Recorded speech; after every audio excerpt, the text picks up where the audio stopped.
Bumblebee has changed a lot, and that is mainly because to sell more toys.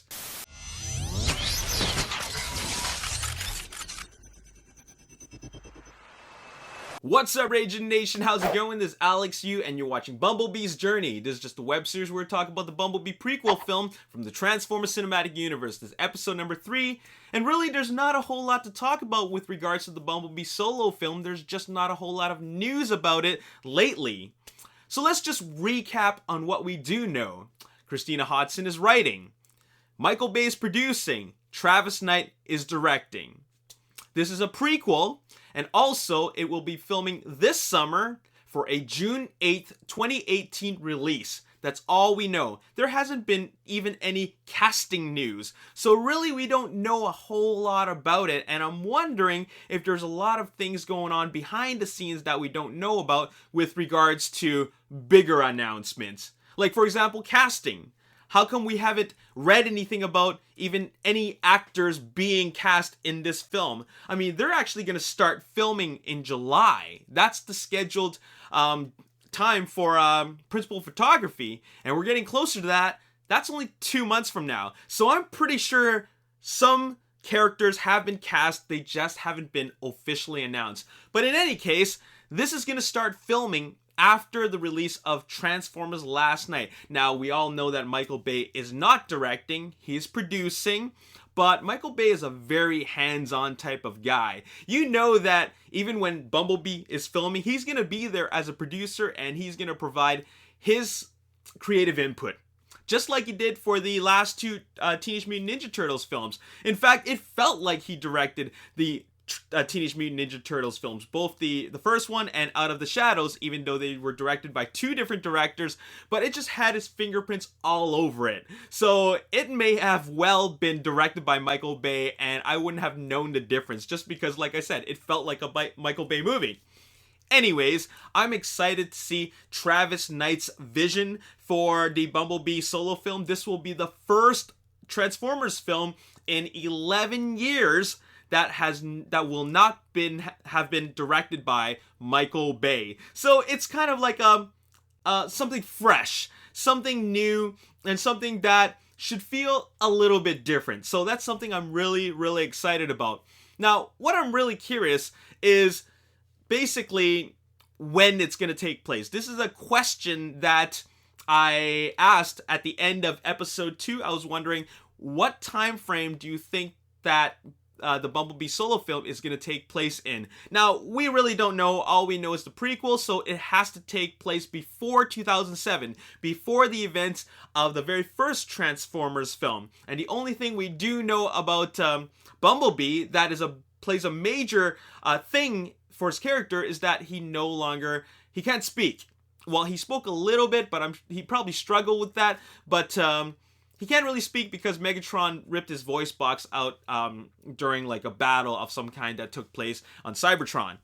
But in any case, so that's something that I'm positive that they're going to change. I think that he's going to get his voice back. I mean, it would only make sense. Bumblebee is the main character, and he's going to be carrying this film. It would just be weird to have him speak through the radio and sound effects. Well, his technology is obviously more advanced than human technology, but I'm just thinking, if he speaks through the radio, what kind of radio stuff will he be using, especially if it's going to be in an older point in time? You know what I'm saying? But I'm just thinking that the Bumblebee prequel film is actually going to take place between 1940s and 2007. So between World War II and the very first Transformers film. Now, the main reason why I believe that is because, well, we already know that Bumblebee existed in World War II based on the latest TV spot. And what happens in the latest TV spot for Transformers last night is that we see Bumblebee rolling up to this German, or rather a Nazi headquarters, and then he transforms and he fights the Nazis with the Allied American forces. So we know he existed back then, and he worked together with the American soldiers. So that's pretty cool, all right? So I'm just thinking that is the the starting point in which I'm going to base my my time frame. World War II and 2007. The prequel is going to take place sometime before then and not before. And the main reason why I believe that is because, well, let's be completely real here. Michael Bay's Transformers films, since the very, very beginning, has always been based on the idea of being cool. Like, he's just got to make everything look cool and awesome.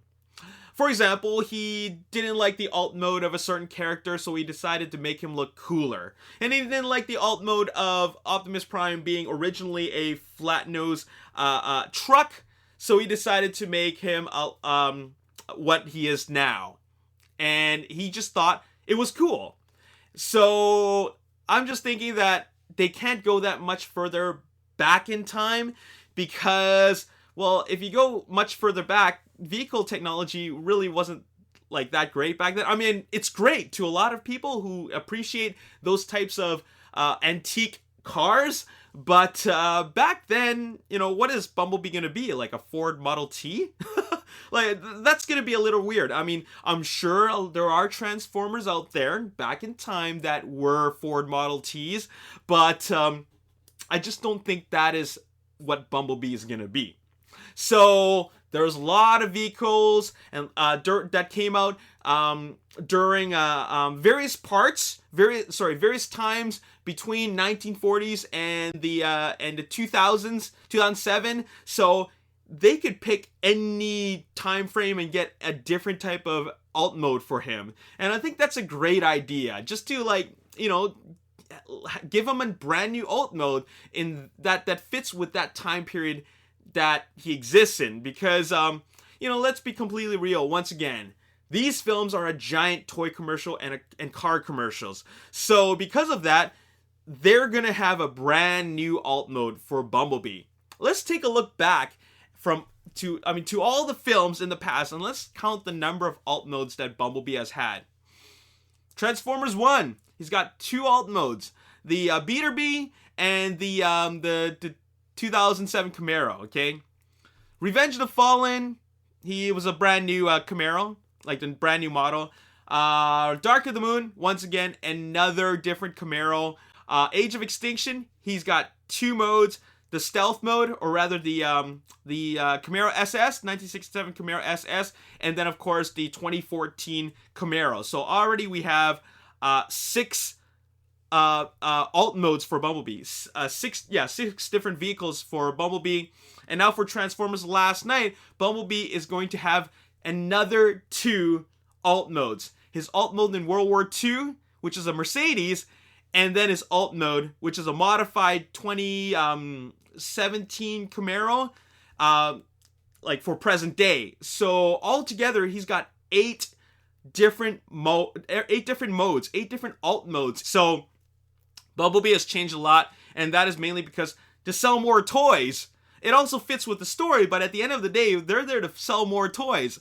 So for Bumblebee, the solo film, to even be approved, obviously it's because they would need to give him an alt mode so they could sell more toys. I mean, there's so many Bumblebee toys out there on the shelves, so they gotta give him a brand new alt mode, and it's gonna be really, really cool to see him in a different alt mode in a different point in time. So I don't think he's gonna be in World War II, because we will have seen that, although it would be very, very cool to see exactly what he did in World War II, like to have a full feature-length film about Bumblebee in World War II. That would be really, really cool, because other Transformers also existed during that time as well. But that sequence is only going to be really introduced in a flashback sequence in Transformers Last Night. But the fact is that Anthony Hopkins' character, Sir Edmund Burton, he knows a lot about the Transformers, and he knows that they've been around forever. So because of that,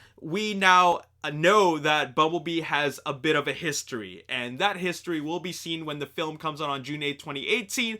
But now we have a better idea of when this prequel actually is. Could be 1950s, could be 1960s, 70s, 80s, 90s, but I think they're gonna keep it much earlier, before the events of 2007. I just think that it would be perfect, just perfect, if they had the Bumblebee solo film actually take place in the 80s.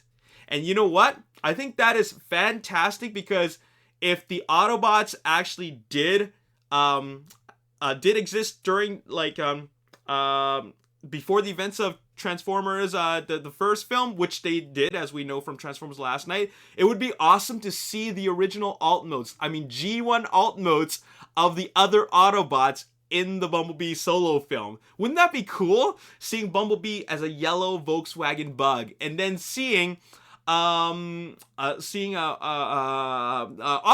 as a flat-nosed cab truck. That would be awesome. I mean, we've already seen it in Age of Extinction, but to see him as a red truck, oh man, that would be really cool. And I think that this is a great opportunity for them to do that. Anyways, this is just speculative theory. I'm just thinking this is a great opportunity to really, really please the fans. This is a vision from Travis Knight, a very story-driven, visually driven, a character-driven storyteller. So he's got all the right mindsets to go into this film with a new vision. So, like I said before, great opportunity to really give us something awesome. And I hope they have it set in the 80s. That would be really, really great. Anyways, I'm going to ask you the question now. Once again, like I said before in episode 2, which time frame do you think that the Bumblebee prequel is going to take place in? And what is Bumblebee's alt mode? Let me know in the comment section below. And I'm asking you this again, mainly because we now know that Bumblebee did exist during World War II. And the fact that he has this flashback sequence in World War II in Transformers Last Night, it's most highly possible that we're not going to see that again. At least that's what I believe, unless they decide to use an entire feature-length film to elaborate his history. So there you have it.